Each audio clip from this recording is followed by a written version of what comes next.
For decades, Britain prepared for chemical warfare in secret. What the public did not know was where those preparations took place. Not in remote deserts, not overseas, but inside British cities themselves. Beginning in the late 1940s, the UK Ministry of Defence authorized a series of chemical dispersion trials designed to study how airborne agents would spread in real environments. The locations were not theoretical. They were inhabited.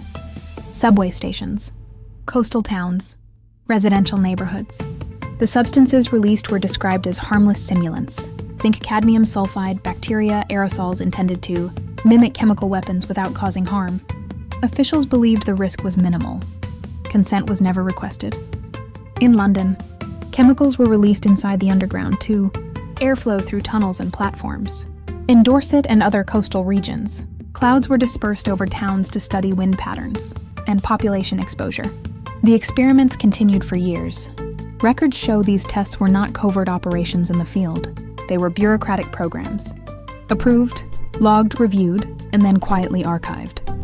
When questions eventually surfaced in the 1990s, the government acknowledged the trials. Parliamentary inquiries confirmed their existence. The conclusion was careful. The materials were unlikely to have caused harm. But the question was never only about toxicity. It was about precedent. Entire populations had been treated as variables in a model they never agreed to participate in. No emergency, no warning. Just assumptions made in offices far from the streets below. History remembers Britain as a nation preparing for threats from abroad. But for a time, the testing ground was home. And the most unsettling part is not what was released, but how routine it all seemed. Hi, it's Chini. Thanks for watching.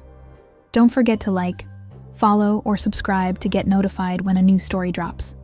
It's also the best way to support our channel.